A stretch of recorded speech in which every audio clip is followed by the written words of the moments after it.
दोस्तों आजकल लोग इंटरनेट पर गंदी वीडियो देख रहे हैं और अपना आदत भी वैसे ही बना लिए हैं। गंदी वीडियो देखने में लोग अपना टाइम इतना इन्वेस्ट कर रहे हैं जिनका उनको पता ही नहीं है कि उनका सुबह से कब शाम हो जाता है।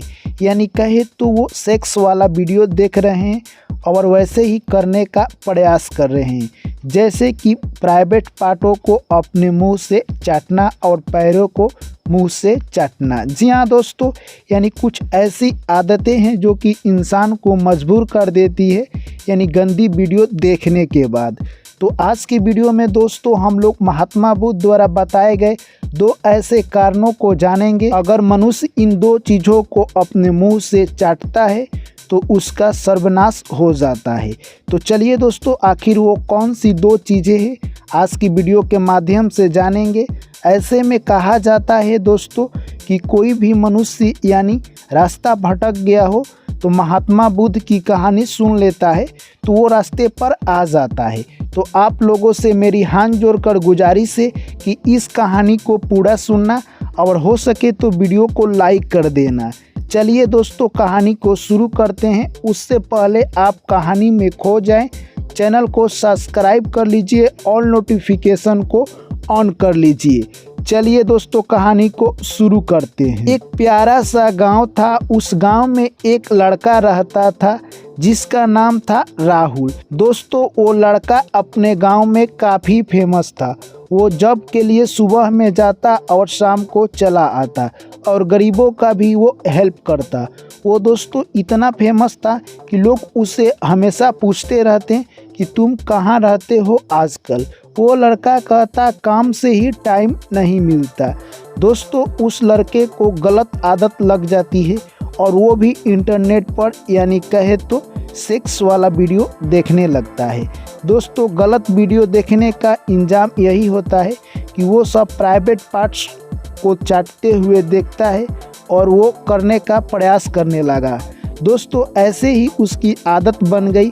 अब डेली का उसका कहे तो 6 से 8 घंटा ऐसे ही वीडियो देखने में उसका दिन का कुछ हिस्सा निकल जाता। धीरे धीरे कहे तो दोस्तों उसका आदत इतना बुरी हो गई कि अब वो सोचने लगा कि मैं ऐसा देख ही रहा हूँ, अब मैं शादी कर लेता हूँ और अपनी पत्नी के साथ ऐसा ही करूँगा। दोस्तों वो कुछ ही दिनों में शादी कर लेता है और जो वो वीडियो में देखा था वही अपनी पत्नी के साथ करता है। यानी कहे तो दोस्तों प्राइवेट पार्ट्स को चाटना और पैरों को चाटना, यह सब वो वीडियो से देखता और अपनी पत्नी के साथ करता। ऐसे करते करते वो इतना उसी में खोया रहता कि उसको दिन रात की पता नहीं चलती। दोस्तों देखते देखते ऐसे ही समय निकलता गया और उसका नौकरी भी धीरे धीरे छूट गया, क्योंकि दोस्तों वो अपना नौकरी को टाइम दे ही नहीं पाता, क्योंकि सिर्फ वो अब गंदी वीडियो और सेक्स के फेर में दिन भर रहता। उसका इतना स्थिति खराब हो गया कि अब वो मजबूरन छोड़ना चाहता था। पर दोस्तों आपको बता दें, जो आदत इंसान को एक बार लग जाती है उसे छुड़ाना आसान काम नहीं होता है। पर वो इतना उस आदत से लाचार हो चुका था कि वो चाहकर भी उसे नहीं छोड़ सकता। तभी तक उसे गांव में पता चलता है कि हमारे गांव में महात्मा बुद्ध आने वाले हैं, जो कि सभी का प्रश्नों का उत्तर बहुत ही सरल और साधारण देते हैं। यानी वो लड़का महात्मा बुद्ध के पास जाता है और बोलता है, हे महात्मा बुद्ध आप मुझे इस जंगल से निकालिए, नहीं तो मैं इस दलदल में धंस कर मर जाऊंगा। यह बात सुनकर महात्मा बुद्ध बोलते हैं कि तुम्हारे साथ क्या हुआ है। वो लड़का सारा कहानी बता देता है। उसके बाद महात्मा बुद्ध कहते हैं कि तुम अपने घर पर जाओ और तुम अपने पत्नी के साथ पूरा सेक्स करो।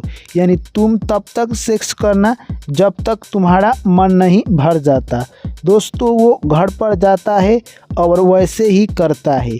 यानी कहे तो वो पहले की तरह ही प्राइवेट पार्ट को अपने मुंहों से चाटना और अपनी पत्नी का पैर को भी चाटना। दोस्तों वो ऐसी गंदी गंदी हरकतें कर रहा था, मल द्वार को भी अपने मुंहों से चाटता।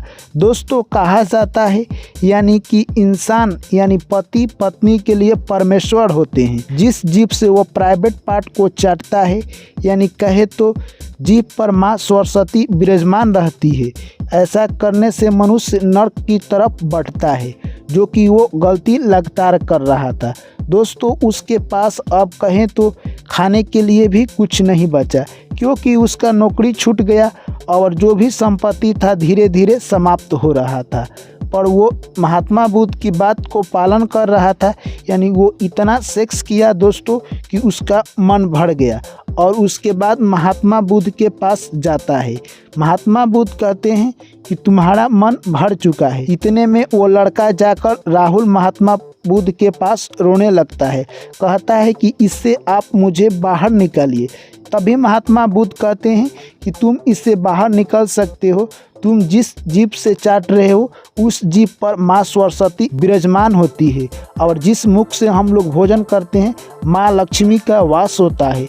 तुम माँ लक्ष्मी और माँ सरस्वती का यानी हनन कर रहे हो। इसके साथ ही पति अपना पत्नी के लिए परमेश्वर होते हैं और तुम गलत कार्य कर रहे हो, अपनी पत्नी का पैर अपने मुख से चाट रहे हो, जो कि तुम्हारे सर्वनाश का कारण बनेंगे। ये सब पुरुष को कभी भी नहीं करना चाहिए, यानी मल द्वार को प्राइवेट पार्ट्स को मुंह से चाटना, जिस पर माँ सरस्वती खुद विराजमान रहती है। यह बात महात्मा बुद्ध उस लड़के को समझाते हैं और कहते हैं कि तुम आज से घर जाओ और लवंग का पानी ले लेना, उसी को धीरे धीरे पीते रहना, जिससे तुम्हारा जो भी पाप किए हो धीरे धीरे समाप्त हो जाएगा। और तुम ऐसे अगर करते हो तो प्राइवेट पार्ट को जीभ से चाटते हो तो उसमें जीवाणु रहते हैं और जीवाणु तुम्हारे मुंह में पनप जाएंगे और तुम्हें बहुत बड़ा रोग हो जाएगा, उससे तुम क्षतिग्रस्त हो जाओगे और तुम्हारा जीवन धीरे धीरे संपन्न हो जाएगा। इसलिए तुम ऐसा गलती कभी मत करना। दोस्तों वो लड़का महात्मा बुद्ध की बताए हुए बातों को ध्यान देता है और वैसे ही करता है और अपने घर पर जाता है और लवंग का पानी धीरे धीरे डेली पीता है। धीरे धीरे कहे तो दोस्तों वो स्वस्थ होने लगा और फिर उसकी नौकरी लग गई और फिर से दोस्तों गांव में लोग उसको यानी पहले उतना इज्जत देने लगे और धीरे धीरे फिर वो काम पर जाने लगा और उसके पास धीरे धीरे पैसा संपत्ति और माँ लक्ष्मी का कृपया बन गया और फिर से वो अमीर हो गया। तो दोस्तों इस कहानी से हमें क्या सीख मिलती है कि इंसान को कभी भी गलत लत में नहीं पड़ना चाहिए, जिस तरह दोस्तों वो लड़का पड़ चुका था। यानी गंदी वीडियो देखना इंटरनेट पर उसका यही यानी दिन का रूटीन बन गया था, जिससे कि वो जलजल में फंस गया। तो दोस्तों ये कहानी आप लोगों को कैसी लगी हमें कमेंट करके बताएं। दोस्तों प्यारी लगी है कहानी तो वीडियो को शेयर कीजिए और अभी तक चैनल को सब्सक्राइब नहीं की है तो चैनल को सब्सक्राइब कीजिए। और आपको कुछ इस कहानी से सीखने को मिला है तो वीडियो को एकदम लाइक कीजिएगा। दोस्तों चलिए आपसे मिलते हैं नेक्स्ट वीडियो में, ऐसे ही प्यार और सपोर्ट बनाए रखें। मिलते हैं फिर नेक्स्ट कहानी में। Thank you, take care.